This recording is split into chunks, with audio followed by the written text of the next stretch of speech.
Good evening. Chemical equilibrium की हम बात कर रहे थे। ले शैटलियर प्रिंसिपल हमने देखा था।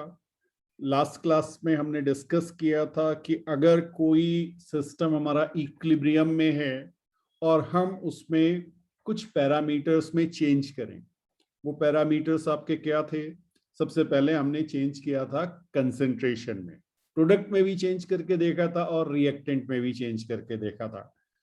तो हमने देखा था कि हमारा जो इक्विलिब्रियम है वो शिफ्ट हो रहा था। वो डिपेंड करेगा कि हमने कंसेंट्रेशन इंक्रीज किया है या डिक्रीज किया है, प्रोडक्ट का और रिएक्टेंट का। तो दोनों ही केसेस हमने डिस्कस किए थे। नेक्स्ट हमने देखा था वॉल्यूम चेंज अगर हम करें, बाकी सारी चीजें कांस्टेंट रखनी है, टेम्परेचर कांस्टेंट रखना है, बस केवल वॉल्यूम को चेंज करना था। तो यहाँ पे हमने एक डेल्टा एनजी का फैक्टर आया था, जो हमारी रिएक्शन हमें दी गई थी उसमें डेल्टा एनजी हमें चेक करना था और डेल्टा एनजी पे डिपेंडेंस आई थी। सिमिलरली प्रेशर के लिए भी हमने देखा था, वहां पे भी डेल्टा एनजी वाला फैक्टर इफेक्टिव था। और डेल्टा एनजी से हमें यह समझ में आया था कि एक ट्रिक हमने बना ली थी बाद में कि अगर हमारा प्रेशर डिक्रीज हो रहा है, अगर हमारा प्रेशर डिक्रीज हो रहा है तो हमारा इक्विलिब्रियम उस डायरेक्शन में शिफ्ट करेगा जिधर हमारी रिएक्शन में नंबर ऑफ मोल्स इंक्रीज हो रहे होंगे। फाइन। तो इसी पे बेस्ड आज एक एग्जांपल देखते हैं। पहले मैं क्वेश्चन लिख दूं फिर उसको सॉल्व करते हैं। तो हमें एक इक्विलिब्रियम की सिचुएशन दी गई है, that is 2HI gases state में H2 + I2 प्रोड्यूस कर रही है और ये इक्विलिब्रियम पे है। फाइन। अब देखिए हमने किया क्या। हमारा जो ऑप्शन ए है, हमने मोल्स ऑफ HI+ को इंक्रीज कर दिया। मोल्स ऑफ HI+ को इंक्रीज कर दिया।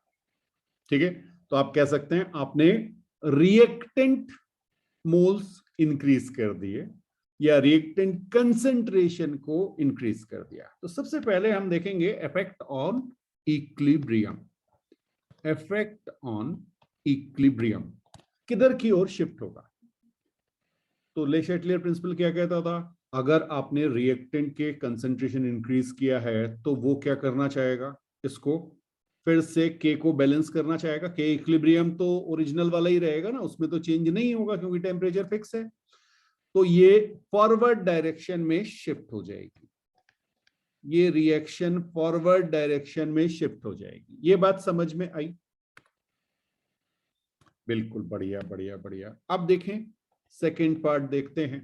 अगर मैं आपसे कहूं मोल्स ऑफ I2 मैंने डिक्रीज कर दिया, रिएक्टेंट कंसेंट्रेशन को मैंने डिक्रीज कर दिया, इक्विलिब्रियम पे थी, बढ़िया इक्विलिब्रियम चल रहा था, सडनली हमने I2 को डिक्रीज कर दिया, मोल्स कह लीजिए, ठीक है ना, या कंसेंट्रेशन कह लीजिए।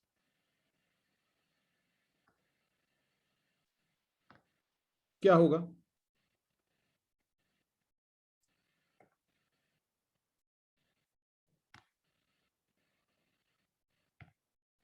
बिल्कुल सही बात। अब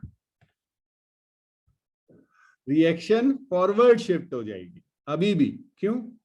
अरे भाई I2 कम हो गए, रिएक्शन क्या जाएगी? प्रोडक्ट कंसेंट्रेशन कम कर दिया आपने, के तो सेम रखना है तो बढ़ाना चाहेगी, बढ़ाने के लिए फिर से फॉरवर्ड डायरेक्शन में। ये समझ में आया? I2 मैंने बढ़ाए नहीं थे, I2 डिक्रीज किए थे। क्लियर है? अच्छा, और देखें और क्या कर सकते हैं। और क्या कर सकते हैं, हमने suddenly volume of vessel increase कर दिया, volume of vessel suddenly increase कर दिया। अब देखिए क्या होगा। ठीक है, कंसेंट्रेशन वाला समझ में आ गया? ओके। अब आपने कहा सर हमने डेल्टा एनजी चेक किया, डेल्टा एनजी कितना आया देखो जरा ऊपर, डेल्टा एनजी आपका 0 आ गया। तो आपको पता है कि जब डेल्टा एनजी हमारा 0 आता था तो हमारी वॉल्यूम चेंज से कोई इफेक्ट नहीं होता था, तो हम यहां पे लिख देंगे नो इफेक्ट या नो चेंज या नो शिफ्ट, जो भी आप लिखना चाहें, नो शिफ्ट। ठीक है, ऐसा क्यों हुआ? बिकॉज डेल्टा एन जी 0 है। हाँ, और अच्छा और भी कर सकते हैं, प्रेशर कर लेते हैं। ठीक है, तो मैंने आपसे कहा कि हमने प्रेशर को इंक्रीज कर दिया, प्रेशर को इंक्रीज कर दिया। अगर मैंने प्रेशर इंक्रीज किया तो यहां पर रूल क्या था? उस डायरेक्शन में मूव करती है जिस डायरेक्शन में प्रेशर इंक्रीज करने से जिस डायरेक्शन में मोल्स कम हो रहे। ठीक है, इंक्रीज करने पे प्रेशर ऐसा होगा। तो यहां तो कम किसी भी डायरेक्शन में नहीं है, इसका मतलब कोई चेंज होगा ही नहीं, तो यहां पे आप बिल्कुल लिख सकते हैं नो शिफ्ट। सिंपल है, आसान सा है। ओके, अब देखिए एक हमने और चीज देखी थी कि अगर हम किसी इनर्ट गैस या इनर्ट सब्सटेंस को ऐड कर देते हैं, हाँ, तो मैंने आपसे कहा n moles of inert gaseous substance. अब इसके दो केस पढ़े थे हमने, added at constant volume, at constant volume. हाँ जी, कांस्टेंट वॉल्यूम पे क्या हुआ? कांस्टेंट वॉल्यूम पे आपको पता है कि कंसेंट्रेशन पे कोई इफेक्ट नहीं पड़ा, जितने मोल्स थे जितना। ओके, तो यहां पर भी आपका नो शिफ्ट आ गया। ठीक है, ओके, एक और देख लेते हैं।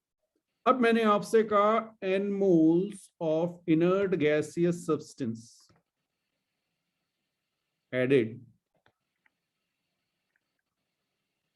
Eight constant pressure, at constant pressure. Constant pressure पे मैंने ऐड कर दिया। कांस्टेंट प्रेशर का आपको याद है, इसमें क्या होता था? कांस्टेंट प्रेशर रखने के लिए आपका वॉल्यूम में चेंज होता था, याद आया?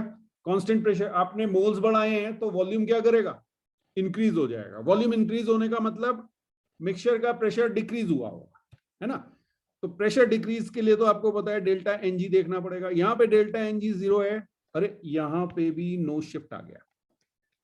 बिल्कुल सही बात, ये हमारी इक्वेशन इस तरह की थी कि हमारा डेल्टा एनजी 0 था। लेकिन अगर डेल्टा एनजी 0 नहीं होता तो फिर क्या होता? फिर हमें वो रूल चेक करना पड़ता कि हमारा प्रेशर इंक्रीज हो रहा है तो हमारी रिएक्शन उस डायरेक्शन में या इक्विलिब्रियम उस डायरेक्शन में शिफ्ट होगा जिधर मोल्स कम हो रहे हैं प्रेशर इंक्रीज करने, और प्रेशर डिक्रीज करने पे उस डायरेक्शन में शिफ्ट होगा जिधर इंक्रीज करेंगे। वेरी गुड, ये सबको समझ में आया? अच्छा, इसी पे एक क्वेश्चन और बहुत बढ़िया बन सकता है। अगर मैं आपसे पूछूं कि जो कुछ था वही है, इफेक्ट ऑन HI कंसंट्रेशन पे क्या फर्क पड़ेगा? बहुत ध्यान से इसको समझना, ठीक है? Effect on HI, concentration of HI, ठीक है? हाँ, तो हम इसे ऐसे भी कह सकते हैं कि अगर मैंने मोल्स ऑफ HI को इंक्रीज किया, सेम वॉल्यूम रख के, तो मैंने कंसंट्रेशन इंक्रीज किया है, ठीक है? हाँ, अब ये तो इक्विलिब्रियम से किया था बेटा, ध्यान रखना, इक्विलिब्रियम की स्टेज थी। इक्विलिब्रियम की स्टेज पे मैंने इसे डिस्टर्ब किया है। डिस्टर्ब किस तरह किया? By increasing this. अब एक बार फिर से इक्विलिब्रियम आया होगा,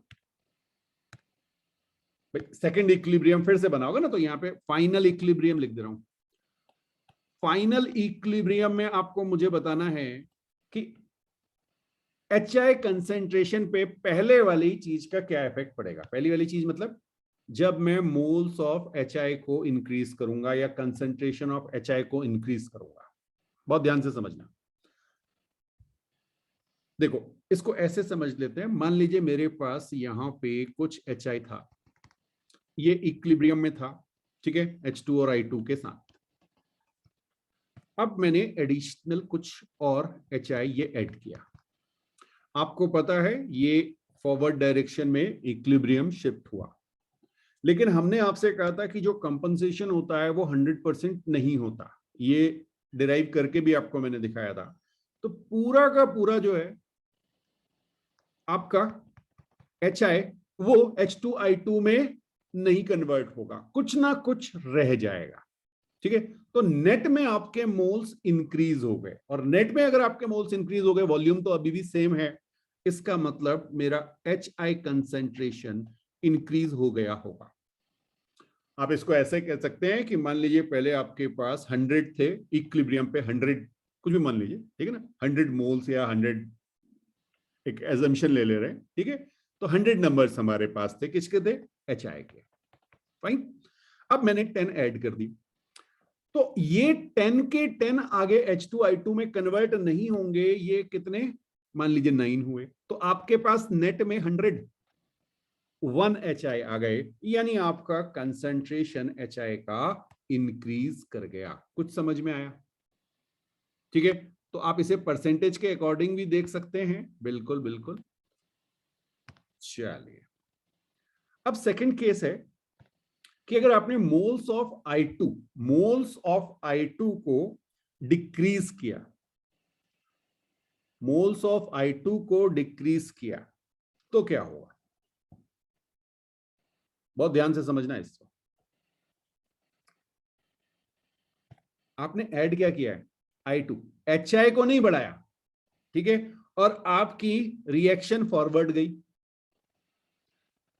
फिर से वही करते हैं, मान लीजिए आपके पास 100 है, 100 इक्विलिब्रियम पे बने हुए थे, अब आपने चेंज यहां किया बेटा, और आपकी जो ये रिएक्शन है ये फॉरवर्ड डायरेक्शन में शिफ्ट हो गई, यानी आपका जो HI था वो ज्यादा डिसोसिएट हो गया।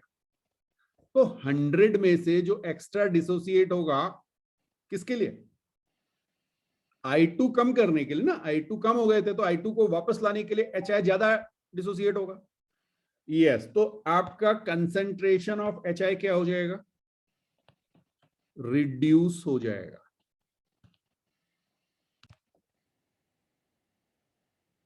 अब बेटा ये ध्यान रखिएगा कि जब हम बात करते हैं मोल्स की, हाँ मोल्स देखिए फर्क है थोड़ा सा, कंसंट्रेशन और मोल्स में फर्क होगा, ठीक है, तो मैं आपको यहां पर एक ट्रिक लिखा देता हूं, ये ट्रिक है मोल्स के लिए। कंसंट्रेशन के बारे में आपको बहुत ध्यान से सोचना पड़ेगा, ठीक है, तो मोल्स तभी चेंज होंगे जब आपका इक्विलिब्रियम शिफ्ट होगा। Moles are going to change only when equilibrium shifts। अगर इक्विलिब्रियम अपनी जगह से शिफ्ट नहीं हो रहा है, वहीं का वहीं है, तो मोल्स भी वहीं रहेंगे, ठीक है, बट वी कैन नॉट से सेम अबाउट कंसंट्रेशन। ऐसा क्यों लिखा, क्योंकि बेटा कंसंट्रेशन जो है वो मोर पर यूनिट वॉल्यूम है, हो सकता है मोल चेंज ना हो रहे हो, आपने वॉल्यूम चेंज कर दिया, आपका कंसंट्रेशन चेंज हो जाएगा। तो मोल्स या कंसंट्रेशन क्या पूछा गया, थोड़ा सा ध्यान रखना है इस चीज का, ठीक है, ओके। अब देखो थर्ड केस में आपने क्या किया, वॉल्यूम ऑफ वेसल को आपने चेंज कर दिया, ठीक है, वॉल्यूम ऑफ वेसल को चेंज कर दिया, तो सबसे पहले मोल चेक करो, क्या मोल चेंज होंगे? आपने कहा सर कोई शिफ्ट नहीं हुआ, कोई शिफ्ट नहीं हुआ, इसका मतलब मोल चेंज नहीं होंगे, लेकिन वॉल्यूम तो चेंज हो रहा है, वॉल्यूम तो चेंज हो रहा है, तो कंसंट्रेशन ऑफ HI क्या हो जाएगा, डिक्रीज करेगा। समझ में आया? नेक्स्ट वाले में देखो, प्रेशर आपने इंक्रीज किया, प्रेशर इंक्रीज करने पे यहां पे नो शिफ्ट आया, क्यों आया, डेल्टा NG 0 था, ओके, प्रेशर इंक्रीज किया मतलब वॉल्यूम क्या किया होगा, डिक्रीज किया होगा, ओके, वॉल्यूम डिक्रीज किया, नो चेंज इन मोल, यहां पे लिख लो no change in moles, HI के मोल्स में तो कोई फर्क पड़ा नहीं, लेकिन वॉल्यूम तो कम हो गया, तो कंसंट्रेशन क्या हो गया होगा, इंक्रीज कर चुका होगा। कुछ बात समझ में आ रही है बेटा? बिल्कुल, यहां पे लिख लेना चाहो तो रीजन लिख लेना, यहां पे वॉल्यूम इंक्रीज कर रहा है, यहां पर वॉल्यूम डिक्रीज कर रहा है, तो वो पॉइंट मैंने आपको इसीलिए पहले ही लिखा दिया था कि हम कंसंट्रेशन के बारे में इक्विलिब्रियम देख के नहीं कह सकते, लेकिन मोल्स के बारे में कह सकते हैं। तो मेथड क्या बना, इक्विलिब्रियम देखिए शिफ्ट हो रहा है कि नहीं हो रहा है, अगर इक्विलिब्रियम शिफ्ट नहीं हो रहा है तो मोल्स में कोई चेंज नहीं आएगा। अब चेक कर लो वॉल्यूम चेंज हो रहा है कि नहीं हो रहा, फाइन। अच्छा, नेक्स्ट वाला देख लेते हैं। इनर्ट गैसेस हमने कांस्टेंट वॉल्यूम पे, कांस्टेंट वॉल्यूम पे, यार वॉल्यूम फिक्स रख दिया, इसका मतलब कंसेंट्रेशन ऑफ HI कांस्टेंट हो जाएगा, इसमें कोई चेंज आएगा ही नहीं, ना इंक्रीज करेगा ना डिक्रीज करेगा। ओके, नेक्स्ट वाले पे, नेक्स्ट वाले पे, नेक्स्ट वाले पे आपको पता है कि प्रेशर कांस्टेंट है। किसका कांस्टेंट है? वेसल का कांस्टेंट है। वेसल का प्रेशर कांस्टेंट, इनर्ट गैस आपने इंसर्ट की हुई है, प्रेशर कांस्टेंट रखने के लिए वॉल्यूम इंक्रीज हो जाएगा, और वॉल्यूम जब इंक्रीज होगा तो कंसंट्रेशन ऑफ HI डिक्रीज कर जाएगा, बिकॉज नो शिफ्ट की वजह से आपके पास मोल्स क्या आए? सेम। तो मोल्स में कोई चेंज नहीं हुआ, बट आपका वॉल्यूम बिल्कुल इंक्रीज किया तो आपका कंसंट्रेशन डिक्रीज कर जाएगा। तो बेटा बात कर रहे हैं टेम्परेचर डिपेंडेंस ऑफ के इक्विलिब्रियम। के इक्विलिब्रियम टेम्परेचर के साथ डिपेंडेंट होता है, ठीक है। थर्मोडायनेमिक्स में हम पढ़ते हैं कि delta G is equal to delta G not plus RT ln Q, ये एक हमारी इक्वेशन आती है। ln मतलब लॉग बेस E, ठीक है। यहां पर Q जो है हमारा वो रिएक्शन कोशिएंट है, रिएक्शन कोशिएंट, हाँ इसके बारे में हम बात कर चुके हैं। और ये जो डेल्टा G है, डेल्टा G लिख लीजिए बेटा, ये है आपकी Gibbs free energy, Gibbs free energy, और डेल्टा G नॉट जो है ये आपकी स्टैंडर्ड गिब्स फ्री एनर्जी,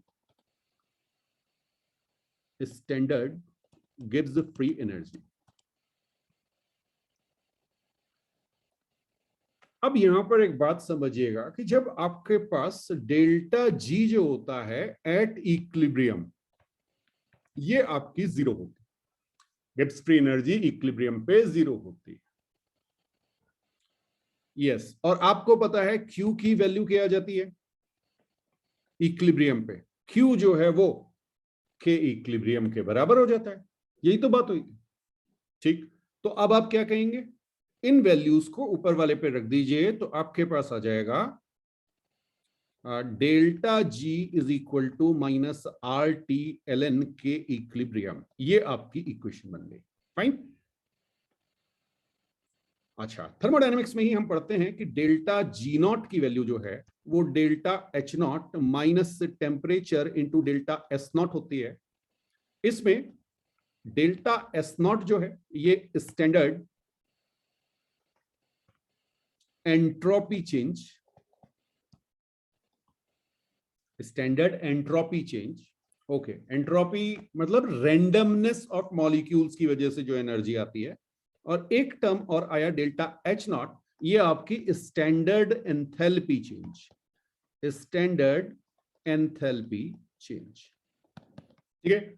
ये आपका प्रेशर, वॉल्यूम, इन सब में चेंजेस की वजह से जो एनर्जी में चेंज आएगा, तो उन सब का इफेक्ट है, और डेल्टा G आपका टोटल इफेक्ट, आप ऐसे कह सकते हैं। फाइन। अब इस वैल्यू को अगर आपने ऊपर वाली इक्वेशन पे रख दिया, कहां पे? यहां पे आपने, एक मिनट एक मिनट, ये डेल्टा G नॉट आएगा बेटा, डेल्टा G नॉट आएगा, ठीक है। हाँ हाँ ठीक। तो अब यहां पे हम क्या लिख सकते हैं, जरा देखिए, ln K equilibrium is equal to minus delta G not by RT, ऐसे लिख सकता हूं। और डेल्टा G नॉट की वैल्यू अगर मैं ये डालूंगा, तो यहां से मैं लिखूंगा minus delta H not minus T delta S not divided by RT। Clear? तो ये इक्वेशन, स्ट्रेट क्वेश्चन आपको इस पे मिलेंगे, और ये आप बस आपको वैल्यू पुट करनी है। ln के इक्विवेलेंट इज इक्वल टू, यहां से आपके पास आ जाएगा delta S not upon R minus delta H not upon R into 1/T। ये आपके पास एक इंपॉर्टेंट रिलेशन है, इसे आपको याद रखना है।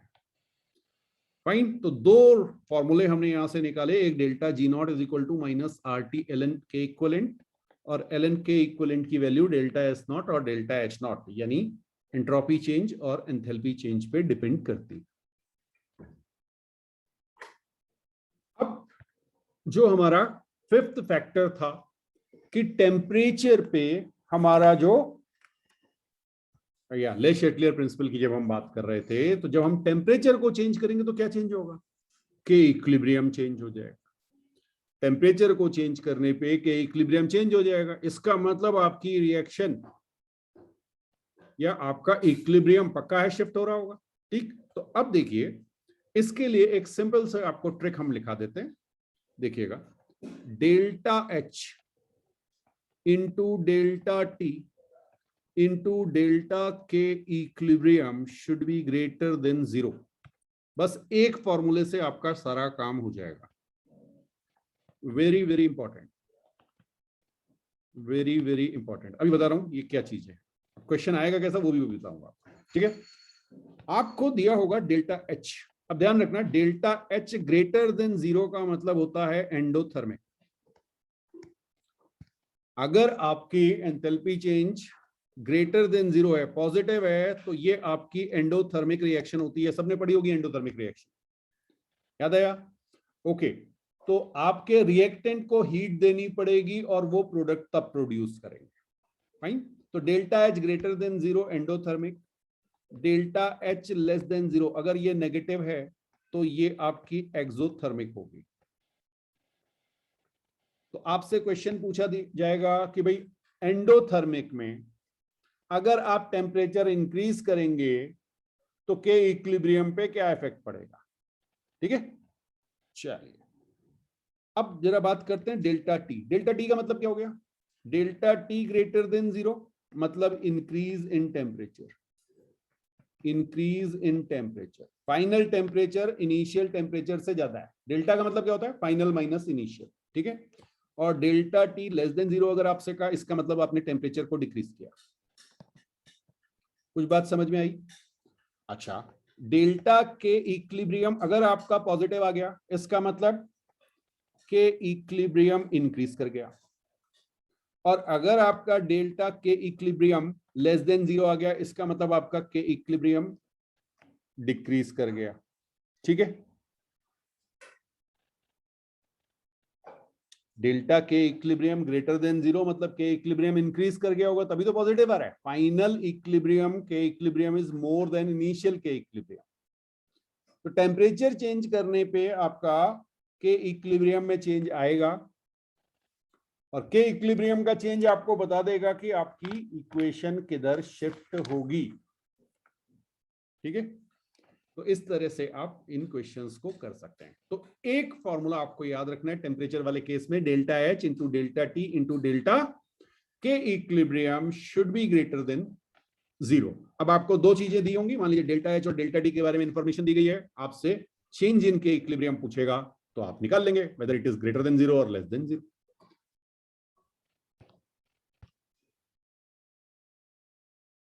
लास्ट पॉइंट बेटा, इफेक्ट ऑफ कैटलिस्ट। इक्विलिब्रियम पे क्या इफेक्ट पड़ेगा कैटलिस्ट का।